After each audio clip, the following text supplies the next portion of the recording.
They said the Waseda woods kept their secrets buried deep, beneath roots, mud, and silence.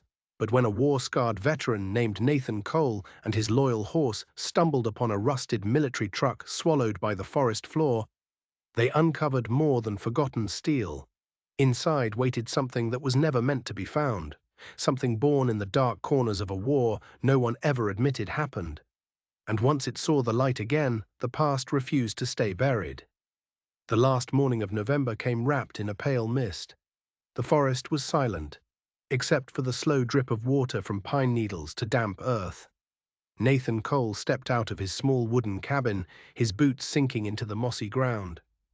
His breath hung in the cold air like smoke. He adjusted the worn strap of his coat and crossed the clearing toward his horse. Ash, his grey Appaloosa, lifted its head, ears flicking toward him. Frost glimmered on the animal's mane. Nathan moved with the quiet efficiency of a man who had made silence his only friend. He tightened the girth strap, checked the bit, every motion measured. He had lived this way for 3 years. Every morning was the same. Black coffee, a check of his rifle, then a long ride through the old logging trails. No neighbors, no roads, no need for words, just the wind and the rhythm of Ash's hooves. He still moved like a marine, shoulders slightly hunched, weight balanced on the balls of his feet. Even here, where the loudest sound was a falling pine cone, his instincts refused to fade. 15 years since the war, and he still couldn't turn his back on the trees. At night, sleep came in fragments, and when it did, it brought the desert with it. He dreamed of the Black Ridge operation, endless dunes under a red storm, radio static screaming in his ears, a convoy crawling through dust, its headlights swallowed by sand. Then a voice, desperate and fractured. Do not retrieve the cargo. Repeat, do not retrieve. Then nothing. He would wake gasping, drenched in sweat. He was one of 3 survivors from that mission. The other 2 had vanished after their debriefings. The military never asked for his story. They just closed the file, issued a discharge, and wired him a severance labeled classified settlement. No explanation, no closure, only a quiet suggestion to forget. He hadn't forgotten. He'd simply walked away, driving until the map turned green and nameless. Ash was the one thing anchoring him to this life. He'd found the horse at a decommissioned training post, half-starved, a deep scar along its neck. The others said to put it down. Nathan didn't. The animal was sharp, too sharp. It reacted to the faintest noises, the metallic click of a safety switch, the smell of gun oil. Sometimes, Nathan joked, it was more soldier than he'd ever been. That night, the forest glowed with dying light. Nathan rode back to his cabin and watched the smoke curl up from his fire. Somewhere beyond the hills, thunder rolled. Ash raised its head, ears twitching. It's just thunder, boy, Nathan murmured. But Ash didn't relax. Its nostrils flared, muscles tightening. The horse stared west, toward the far side of the ridge, where the sky had turned the color of old steel. For a heartbeat, a cold shiver ran up Nathan's spine. The unshakable feeling of being watched. Not by eyes above ground, but by something waiting beneath it. Exhaustion finally dragged him toward sleep. That was when the sound came, faint, distorted, like an old transmission bleeding through time. Black Ridge convoy. Coordinates lost. Over. Nathan bolted upright, chest heaving. The night was still. The forest said nothing. He waited, muscles tense, listening. The static didn't return, but something else did. A distant thud, subtle enough to be imagined. The kind of sound that belonged to heavy metal meeting hollow ground. Slowly, he stepped to the doorway. The moon had risen, pale and indifferent. Ash stood motionless by the creek, eyes fixed toward the west. Nathan followed its gaze into the dark. He saw nothing, heard nothing. But deep down, a single thought took root, a whisper from the past he had tried so hard to bury. Something was out there, and maybe, just maybe, it had never stopped waiting. Morning came heavy with fog. The forest was drenched in silver, the air thick with a metallic dampness and the sour scent of rotting leaves. Ash shifted restlessly beside the hitching post, exhaling thin clouds of steam. Nathan ran a gloved hand along its neck, but the horse was tense. Then it froze. Its ears flicked forward, head jerking toward the narrow path leading down to the creek. "What is it?" Nathan whispered. Before he could take another step, Ash let out a sharp, guttural neigh, a sound torn between fear and warning. The animal reared slightly, hooves pounding the soft earth. "Easy, boy," Nathan said, his voice low. "Easy." But Ash wouldn't move. Its sides quivered, breath coming fast, eyes wide with terror. Years of combat had trained Nathan to trust instinct, his and his partner's. He crouched low, scanning the brush. Nothing. No prints, no rustle, no animal scent. Only a fresh cut of earth by the stream bank, a place where the rain had bitten deeper into the soil overnight. He stepped closer. The patch of ground wasn't brown like the rest. It was grey, with a faint glimmer beneath the wet surface. Something metallic. He knelt at the edge of the stream, his boots sinking into the mud. He brushed away the surface layer with his fingers. Cold, slick, unyielding. Beneath it, a flat plate of metal appeared, mottled with rust and moss. He dug deeper, using the small field knife from his belt. The mud peeled back like skin, revealing olive-drab paint underneath. Faded but unmistakable. The color of old military hardware. He wiped the surface clean enough to see rivet seams, the faint outline of welded panels. He tapped it lightly with his knife. The sound was hollow, deep. The echo of a chamber below. He stared harder through the mist.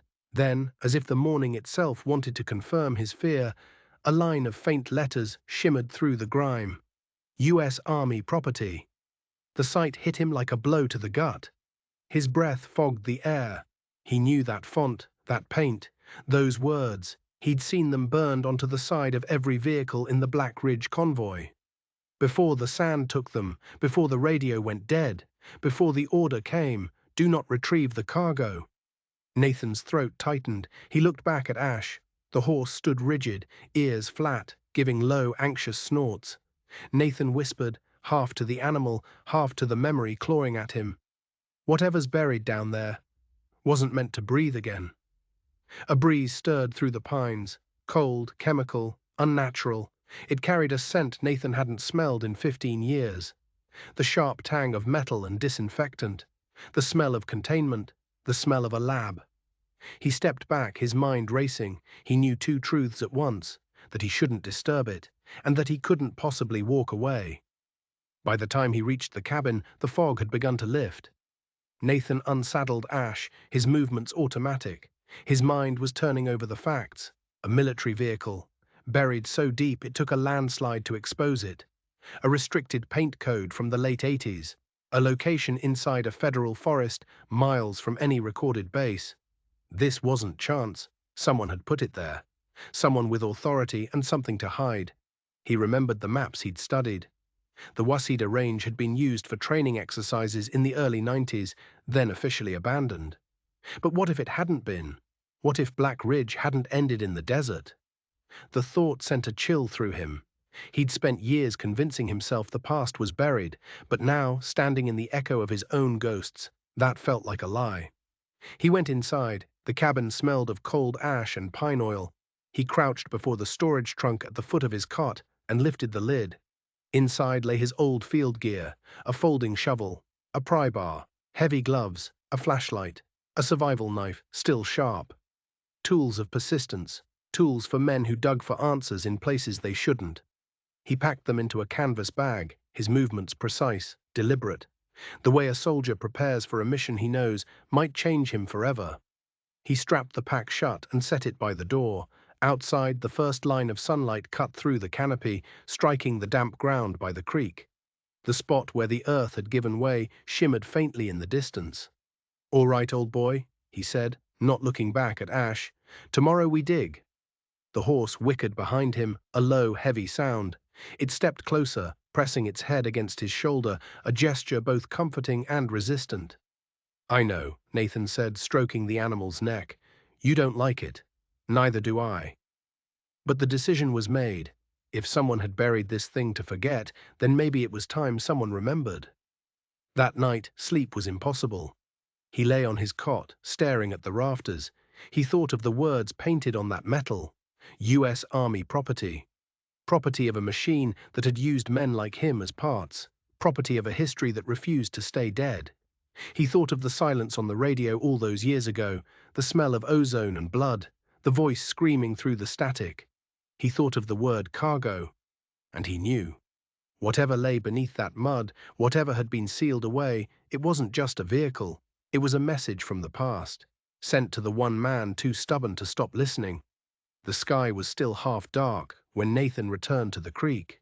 Mist clung to the valley floor like a ghost. He carried the canvas pack over his shoulder, heavy with tools.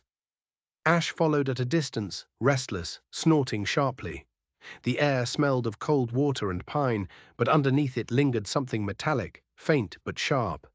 Nathan drove the shovel into the wet soil. The blade struck something solid with a sound that didn't belong in nature.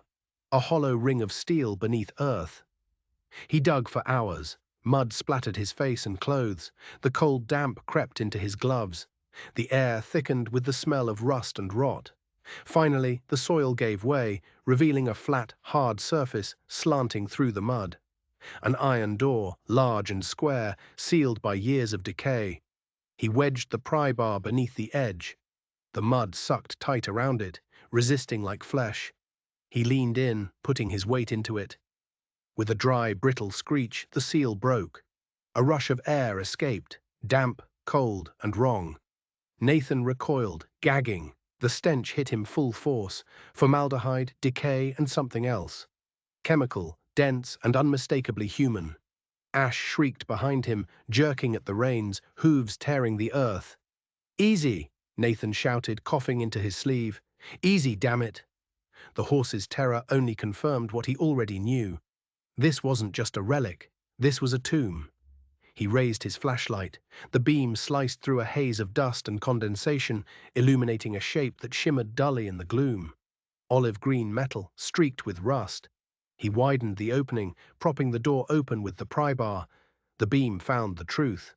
Half buried in the mud below lay the nose of an M35A2 military truck, the kind used in transport convoys 30 years ago.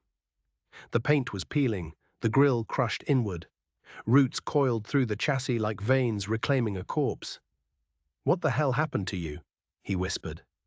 The question wasn't for the truck, it was for the men who had driven it. For himself. For the ghosts that refused to stay buried. He climbed onto the front fender, wiping grime from the windshield. Inside, the glass was fogged. He tugged the handle. It resisted, then gave way with a metallic snap. The door swung open, exhaling a wave of air that felt thick enough to touch. The smell was unbearable. He raised the flashlight and peered inside. Two figures sat slumped in the cab. Skeletal remains in rotted uniforms. One was collapsed over the steering wheel, the other folded against the passenger door. On the chest of the nearer one, a rusted nameplate still clung to the fabric. CPL, Finn O'Malley. Nathan's breath caught. Finn, a laugh from another lifetime flashed through his memory.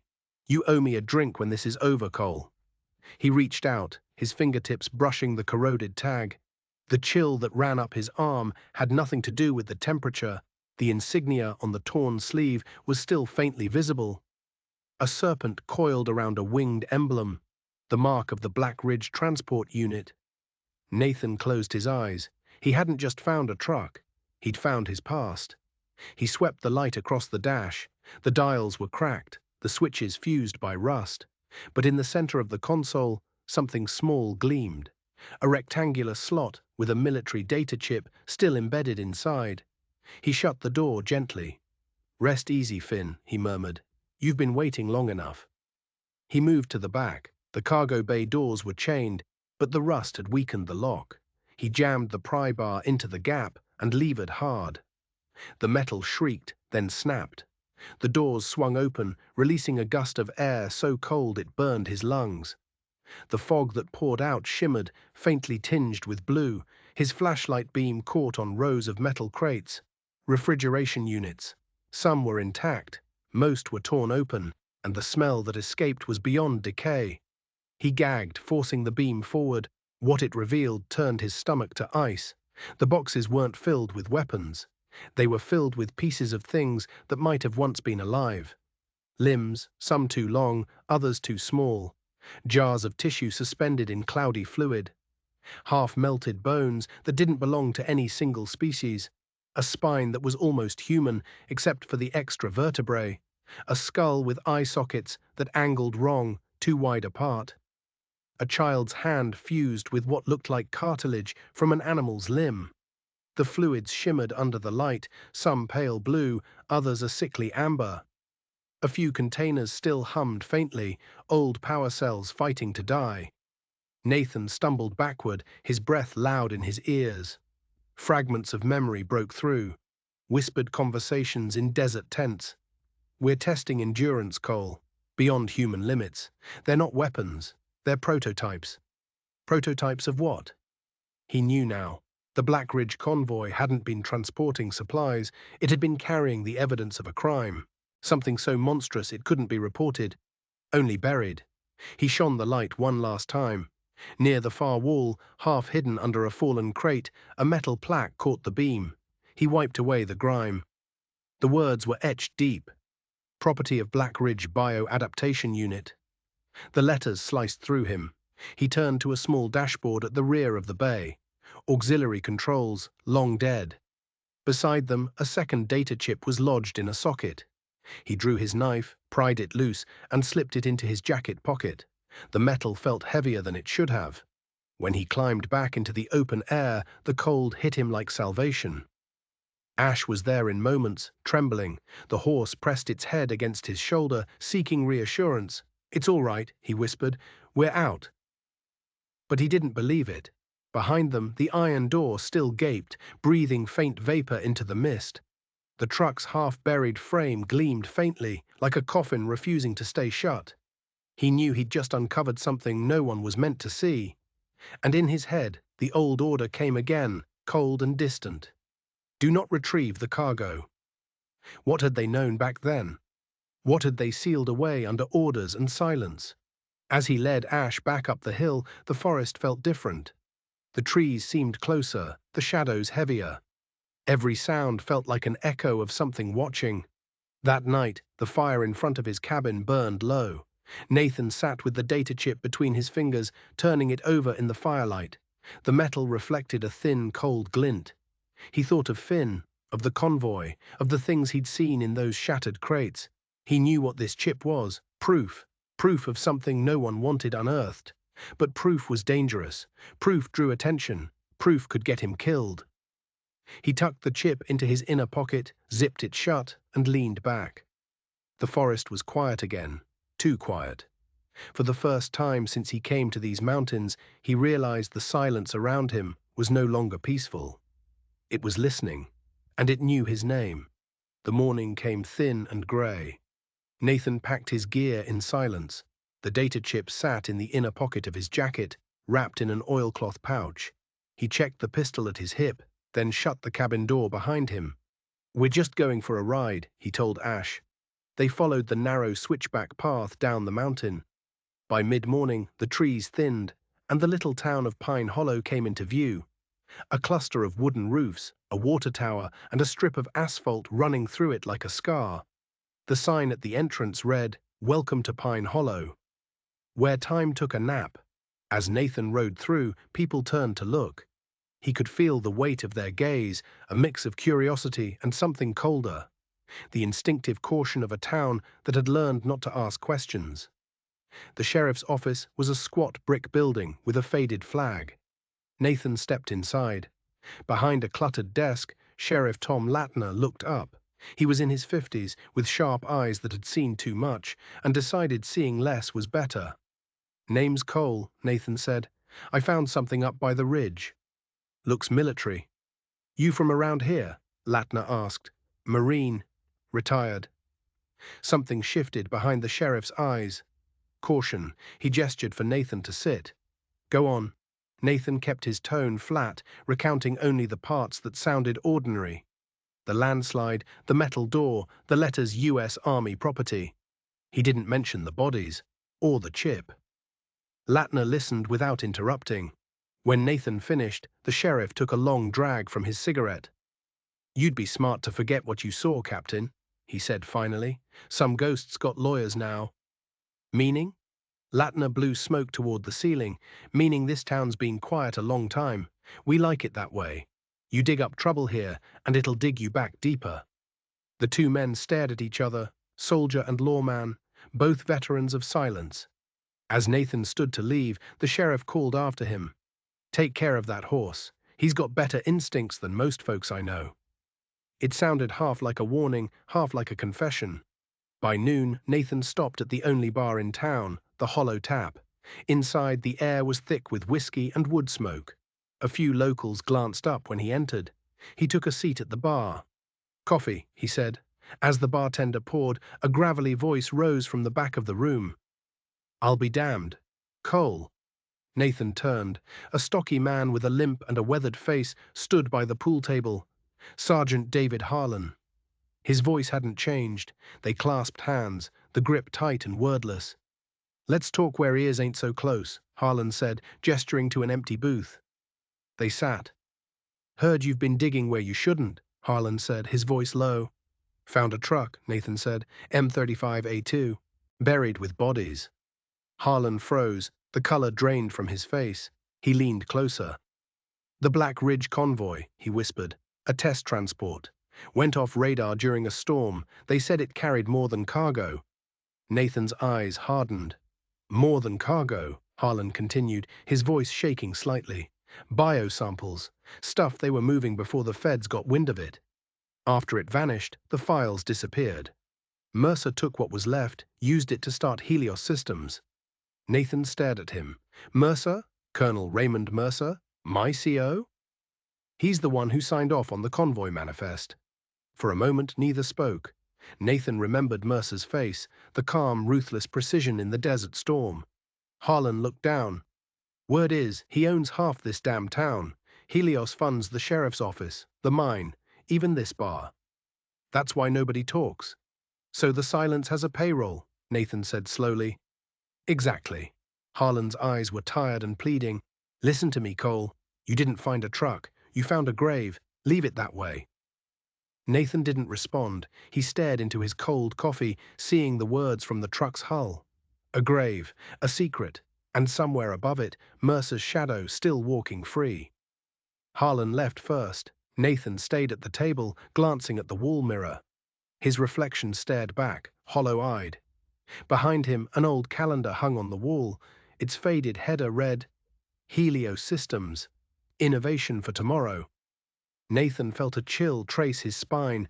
The name that had haunted him had only changed its uniform. A military experiment turned into a corporation. A ghost reborn as industry. He stood, dropped a few bills on the counter, and stepped outside. The air had cooled. As he swung into the saddle, a man at a corner table inside the bar finished his drink and walked out. A minute later, that same man was speaking quietly into a phone. "He's heading back north." The road out of Pine Hollow wound between low hills. The air turned to red dust, rising like smoke. Ash moved at an uneasy trot, ears pinned back. Nathan's eyes scanned the curves ahead, the reflex of a soldier who'd ridden into too many ambushes. At the final bend before the highway, he saw it. A black SUV parked off the shoulder, engine running, windows tinted too dark to see inside. He kept riding. As he passed, he caught the faint gleam of a camera lens reflecting the sun. He didn't break stride. The SUV's passenger window rolled down halfway. A cigarette tip glowed red. A voice came from inside, smooth and cold. "Nice horse, Captain." Nathan didn't look, only turned his head enough to glimpse the speaker. A man in a black suit, an earpiece coiled tight. The kind of face built for anonymity. He said nothing. The SUV didn't follow, but when Nathan reached the next ridge and looked back, it was still there, motionless, idling, a camera trained on him. He felt it deep in his chest, the confirmation of what he already suspected. Mercer knew. Nathan tightened his grip on the reins. "Looks like we're not the only ones digging, boy." Ash tossed its head, snorting. The sun dropped behind the hills. The road turned dark, the forest rising around them. Behind him, the headlights of the SUV blinked once, a slow, deliberate flash, before fading into the mist. The forest swallowed the sound of its engine. Nathan rode on. But this time, the silence wasn't the kind he trusted. It was the kind that waits, watches, and breathes. Night had swallowed the mountains when Nathan made it back to the ridge. The air was damp and heavy. He could see the faint glow of embers in his campfire. But something was wrong. Ash stopped abruptly, muscles stiffening, nostrils flaring. The horse let out a sharp snort, stamping the ground. Nathan froze. The forest around them was too still. He approached the camp slowly, his hand hovering near his holster. The fire had nearly died out, and there, right in the center of his wooden table, was a knife. A combat dagger, military issue. Its steel blade caught the firelight. Pinned to the handle was a strip of paper, folded once. Written in black marker, in block letters, steady and deliberate, were 3 words: "Stop digging, Captain." The handwriting was precise, disciplined. Whoever wrote it knew exactly what they were doing. Nathan's eyes flicked over the ground. Deep boot prints circled the camp, not hiking boots, combat soles. He counted at least 3 distinct treads. They had stood here for a while, watching. He exhaled through his nose, calm but cold. There was only one thing worse than being hunted: knowing the hunter already knew where you slept. "Message received," he muttered, but his eyes didn't hold fear, only calculation. The soldier in him woke instantly. He kicked dirt over the fire, grinding it flat until the last ember hissed out. The camp plunged into darkness. "Ash," he said quietly, "move." He tore down his tent, packed his gear, rations, rifle, water. 5 minutes flat. Every motion was silent, stripped of hesitation. The old routines came back without thought. Don't stay in a burned position. Move to high ground. Build cover. He led Ash north, toward a shallow hollow at the base of a rock wall, half hidden under roots. Within half an hour, he had a new perimeter. A low tent under a camouflage tarp. A small, smokeless fire pit dug deep. Tripwire lines of fishing cords stretched across the approach, tied to tin cans filled with pebbles. He worked without speaking. When the last line was tied, he sat with his back against the stone. He looked toward the dark woods below and said softly, almost to himself, "You picked the wrong ghost to scare." The night thickened. Mist rolled in from the valley. Nathan lay in his tent, one hand on the pistol across his chest. Somewhere outside, the tripwire cans clinked faintly, a whisper of movement, then silence. The forest went still. Then it came, the distant growl of an engine. He rolled to the side, slipping from the tent and crawling to the mouth of the hollow. Through his night vision binoculars, the world glowed in shades of green.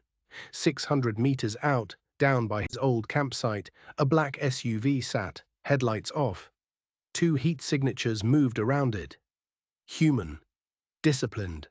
One figure walked to his camp table, a flashlight sweeping across the dirt. The beam paused on the spot where the dagger had been. A hand reached down. Nathan read their lips through the glass, though the words were faint. "Report, asset cleared." Then, as quietly as they'd come, they left. He stayed still for another 10 minutes. When he finally turned to Ash, the horse was wide-eyed, muscles tense. "They'll be back," Nathan whispered, "and next time, not just to talk." When the last echo of the engine died, the silence returned. Not the peaceful kind. The kind that feels like something holding its breath. An hour later, Nathan unzipped his jacket and pulled out the oilcloth pouch. Inside lay the data chip. He lit a low-wavelength red LED headlamp and pulled out a ruggedized field tablet. It still had an input port old enough to match the chip. He hesitated for a heartbeat, then slotted it in. The screen flickered. A logo appeared. Helios Systems. A sun split by a sword. Beneath it, a single heading glowed pale against the dark. Project BAU, Biological Adaptation Unit. Nathan's breath slowed. He tapped the folder. Inside were only fragments, corrupted files. But what survived was enough. Photographs. Human torsos fused with synthetic musculature. Metallic tendons grafted into bone. Microscopic renderings of nerve endings laced with fiber optics. A chart labeled Subject Alpha. Endurance levels reading 214% baseline. A progress report stamped with Mercer's name. And then a field note dated 30 years ago. Mercer authorized field trial transport, coordinates R91. Nathan's throat tightened. He scrolled further. The final line of the log pulsed in red. If containment fails, protocol is burial. He stared at the word. Burial. It wasn't a metaphor, it was an order. He whispered, his voice rough. So that's what you buried, Mercer. Evolution in a box. Ash shifted beside him, snorting in agitation, as if even the horse could sense the anger radiating from him. Nathan killed the light. He pulled the chip from the tablet and sealed it again. Then, with careful precision, he lifted a flat stone from the cave floor and buried the chip beneath it. He leaned back, exhaling slow. The faint red of the dying headlamp reflected in his eyes. Cold, focused, resolute, he was done running. The wind began to rise near midnight. The forest moaned. Nathan sat against a tree trunk, rifle resting across his knees, eyes scanning the dark ridgeline. The tablet still glowed faintly beside him, its screen frozen on the Helios emblem. He thought of Harlan's warning. They said it carried more than cargo. Now he knew what that meant. The convoy hadn't been moving supplies. It had been transporting sin, human ambition, stitched into flesh and wire. He thought of the truck, the bodies, the twisted remains in the frozen crates, and of Mercer, the man who'd turned silence into profit. A wolf cried in the distance, long and mournful. Nathan looked at Ash, who pawed the ground, restless. Ready. He rested a hand on the horse's flank. "We dig, boy," he said softly, "but this time not for metal." Ash snorted, a breath of white steam cutting through the dark. The forest around them shifted again, that heavy, listening silence returning. He could feel it now, the storm building just beyond the horizon. Not weather, not wind. Something else. Something that had waited 30 years for someone to break the ground open. And Nathan Cole had just given it a reason to wake up. Dawn broke in thin sheets of gold. The mist lingered low. Nathan guided Ash back toward the dig site. The forest smelled different, disturbed. Tracks, blurred by the wind but not erased, told him someone had come close during the night. Too close. He dismounted and stepped down into the pit. The metal frame of the buried truck was half swallowed again by runoff. He worked quickly, a small digital camera steady in his hands. Every angle mattered. The cracked insignia, Black Ridge Bioadaptation Unit. He photographed the refrigeration crates, the spilled samples, the labels with chemical codes. He took close-ups of the undamaged vials, proof that the cargo had been preserved, not destroyed. He crouched to capture the final shot, the command board with its embedded data ports, and hit record on his voice log. Black Ridge Transport Site, Wachita Sector, coordinates logged, evidence secured. The click of the shutter was the only sound. Then, deep and distant, a sound rolled through the forest. Engines, not one, but two. Heavy, low frequency, perfectly synchronized. Nathan froze. The sound grew louder, bouncing between the ridges until it filled the air like approaching thunder. He slipped the camera into his vest and drew his sidearm. "Ash!" he hissed. The horse lifted its head sharply. Moments later, twin black SUVs appeared through the mist, tires biting the dirt. The doors flew open before they had fully stopped. 3 men stepped out. Tactical black vests, comm headsets, AR-15s with suppressors. No insignia. One raised his rifle and fired 2 shots into the air. "Captain Cole," he shouted, "drop everything. You're trespassing on federal property." Nathan didn't answer. His gaze swept the terrain, elevation, cover, escape routes. They weren't here to arrest him, they were here to erase him. He moved first. Nathan vaulted onto Ash's back and snapped the reins. "Go, Ash!" The horse leapt forward, hooves striking sparks off stone as they tore up the narrow path. Gunfire exploded behind them. Bullets ripped through leaves, shattering branches. Nathan ducked low, feeling the air split above his head. He fired back twice, not to kill, just to make them duck. "Don't let him reach the ridge," one of the men shouted. The SUVs roared to life, taking a parallel trail to cut him off. Ash charged ahead, muscles surging. They crossed a shallow creek in a spray of white water. Nathan twisted in the saddle, firing a 3rd shot at the lead SUV. The windshield spidered with cracks. The vehicle veered, clipping a tree. He pushed harder. The trail split. Right toward open ground. Left toward the narrow gully that led to his old perimeter traps. Left, he breathed, tugging the reins. Ash plunged into the brush. They passed under a low limb where a nearly invisible line of nylon glimmered. Nathan reached out and snapped it free. A sharp click answered, then a flash. The explosion wasn't big, but it was brutal. His homemade claymore, a repurposed gas canister packed with nails, detonated across the path. The shockwave sent dirt and smoke billowing through the trees. A scream, then silence. He risked a glance back. One man down. The other two had slowed, shouting curses over their radios. One down, Nathan muttered, breath ragged. Two to go. 10 minutes of hard riding brought them to a narrow slit of rock beside a stream. He slid off the saddle, led Ash into the shadows, and pulled the brush closed behind them. Inside, the air was cool and damp. The stone walls muffled the sound. Ash trembled, steam curling from its nostrils. You did good, he whispered, running a steadying hand down its neck. He crouched at the mouth of the cave, peering through a crack in the foliage. Footsteps echoed faintly, then faded.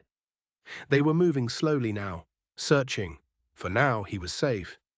He let his pulse settle. His right hand found the inside pocket of his vest. The data chip was still there, and beside it, a glass vial he'd taken from the truck, wrapped in cloth.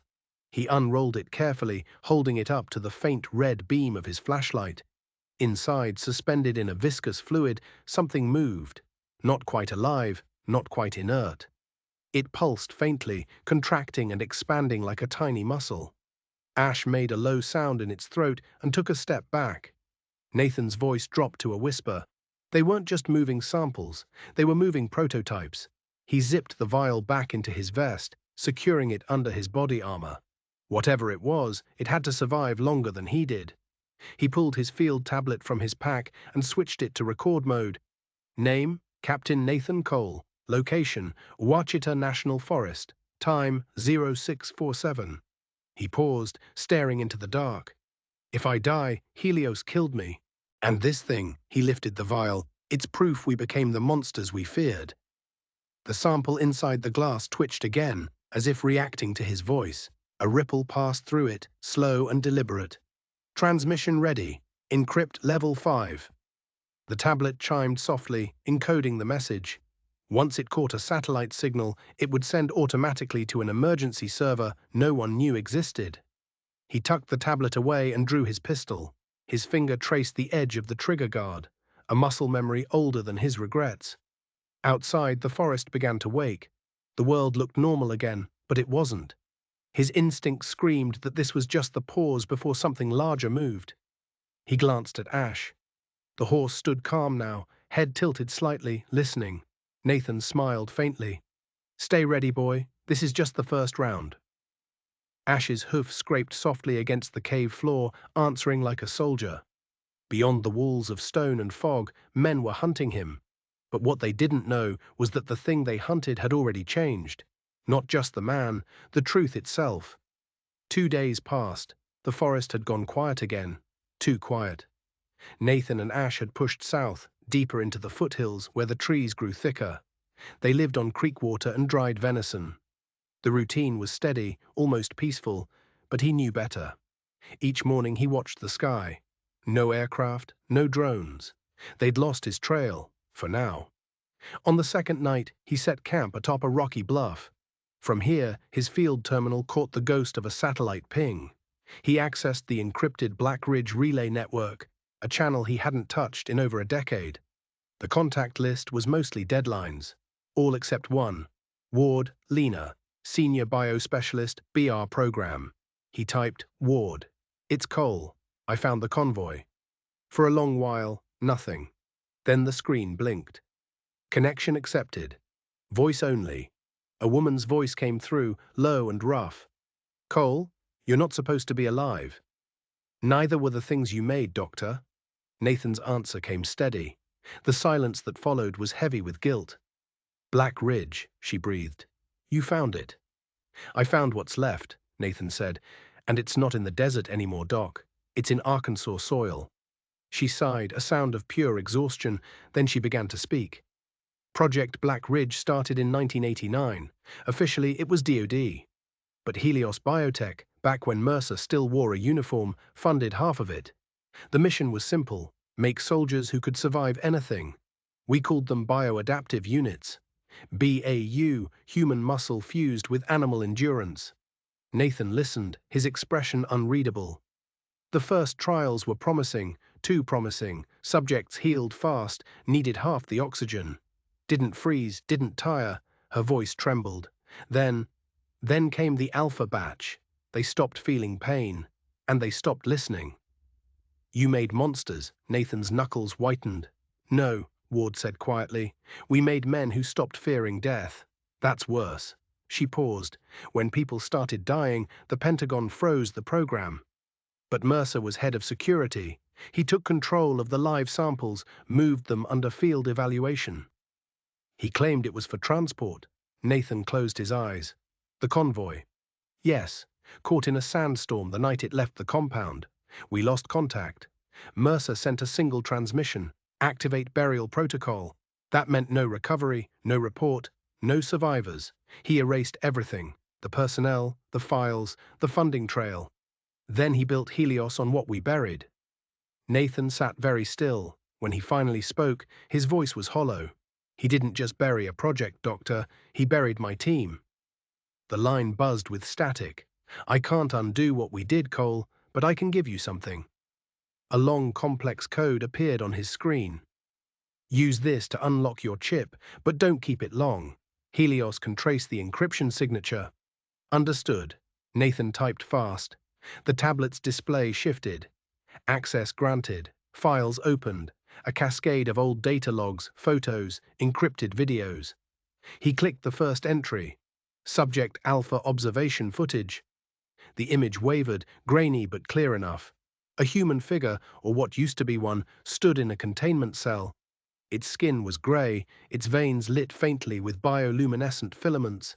Its eyes reflected the light like an animal's. Then, without warning, the thing turned and slammed its hand through reinforced glass. The feed cut out in a burst of static. That's what you found in those crates, Ward's voice came, thin and shaking. It was supposed to die there. Why tell me this now? Because Mercer still has the rest, she whispered, and because I helped him bury it.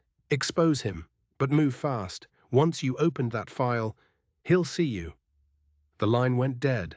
Hours later, Nathan crouched beside a tiny campfire, scrolling through the files, memorizing them. He opened another secure line, this one to an independent journalist he'd helped years ago. Maya Torres, investigative reporter, Arkansas Expose. He typed, "You want a story about monsters?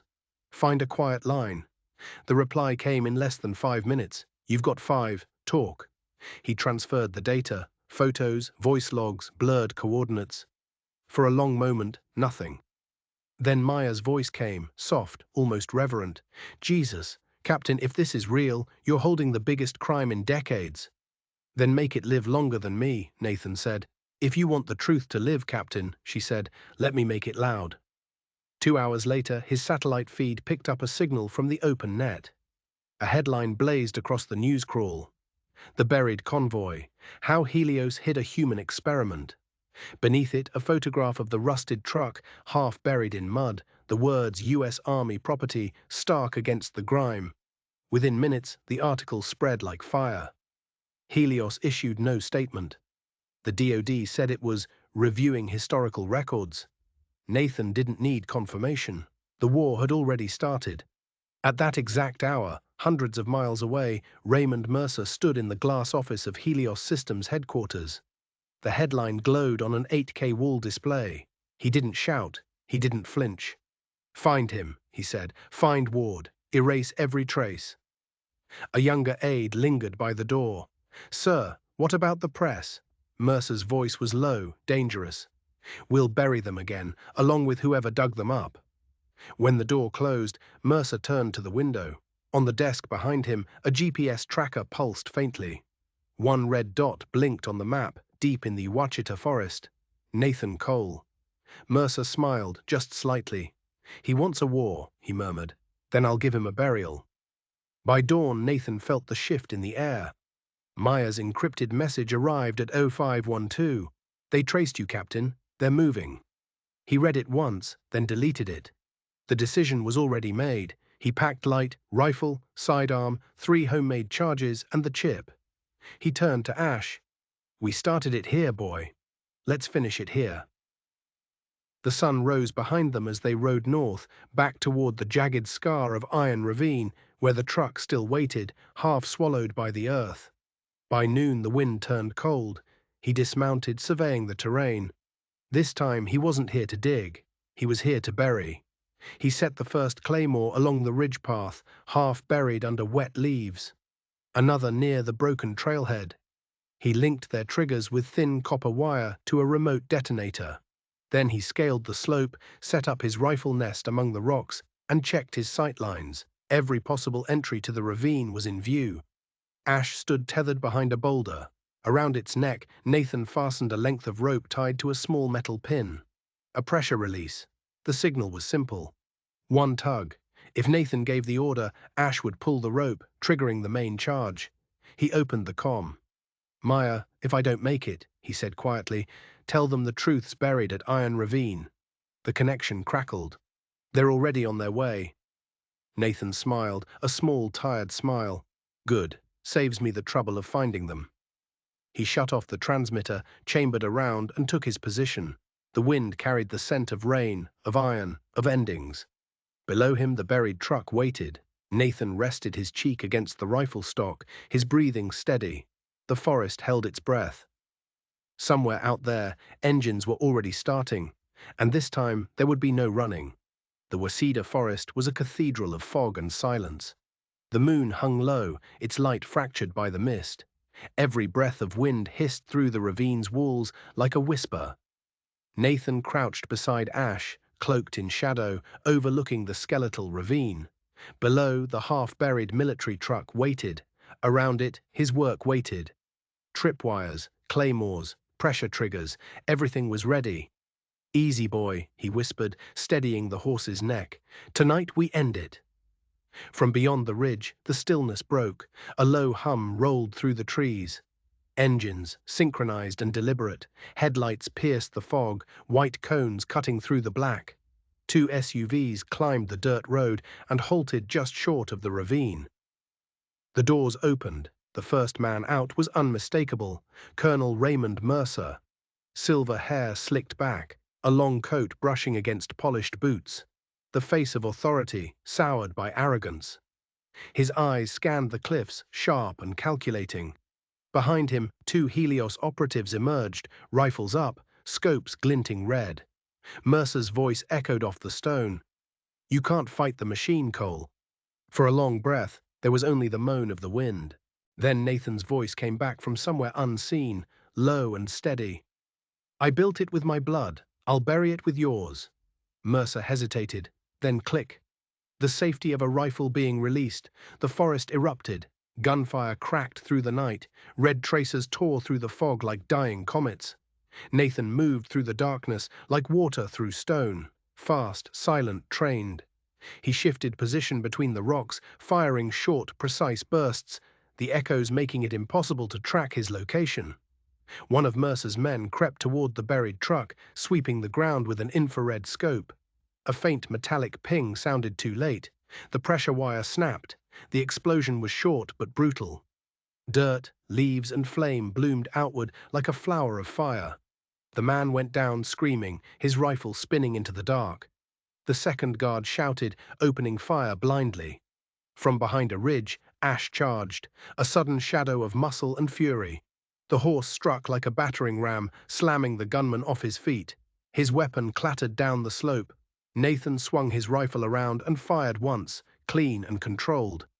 The bullet tore through the man's shoulder, spinning him into the dirt. He didn't get back up. And then there was only Mercer. He stood by the wreck, gun raised but motionless, the firelight dancing across his face.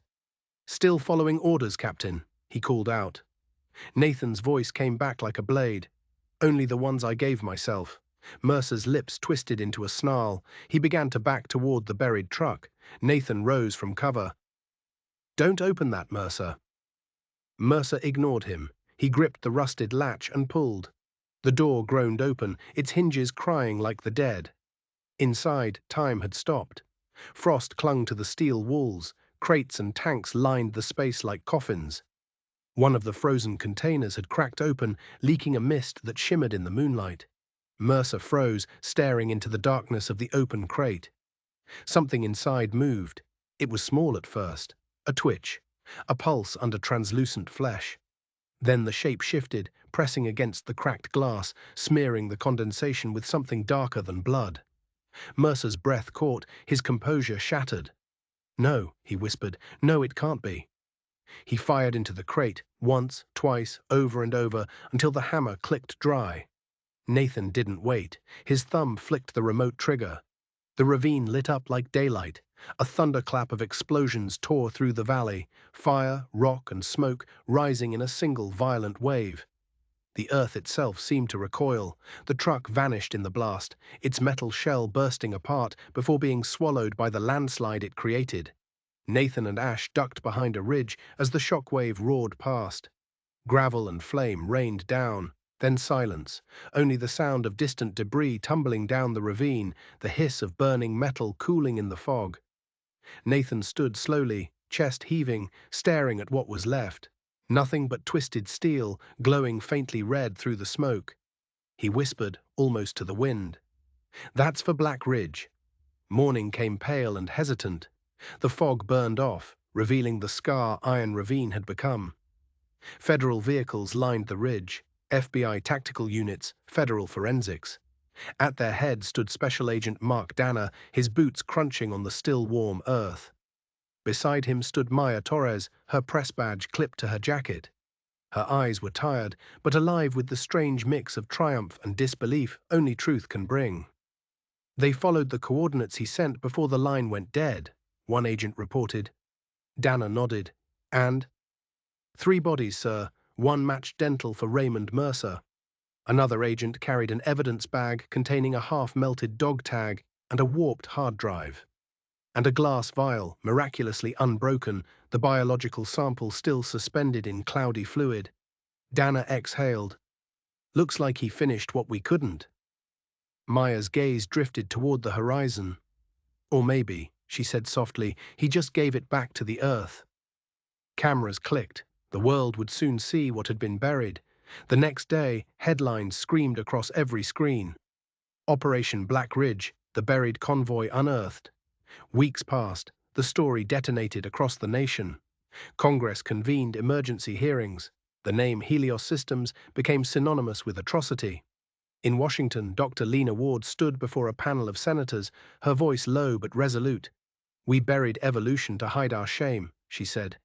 Her testimony, combined with the data chip, the vial, and Nathan's final transmission, dismantled Helios piece by piece.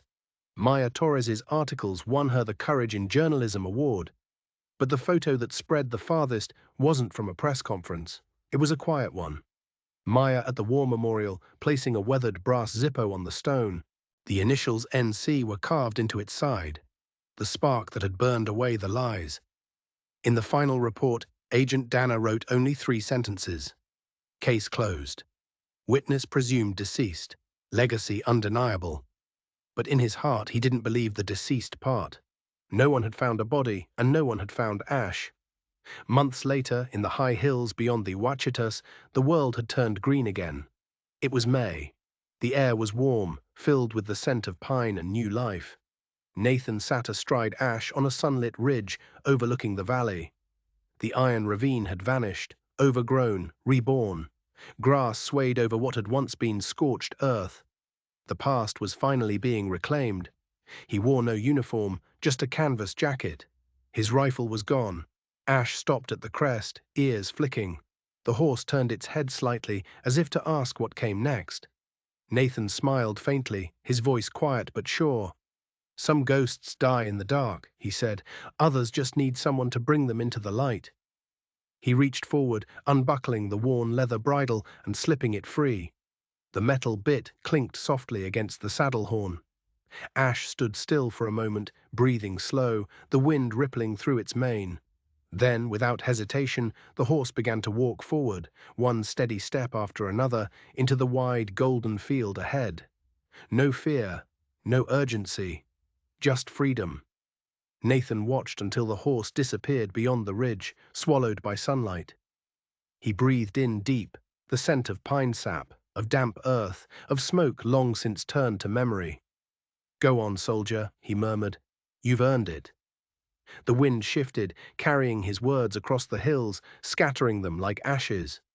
Below, the valley shimmered, a land reborn, its ghosts at rest. And somewhere far off, a single horse's call echoed faintly through the trees, fading into the warmth of a new day. Thank you for staying with us until the end of this story. We'd love to hear from you. Share your thoughts in the comments below and let us know your favorite part. If you enjoyed the journey, don't forget to like, share, and subscribe to our channel for more captivating stories like this one. And don't miss out.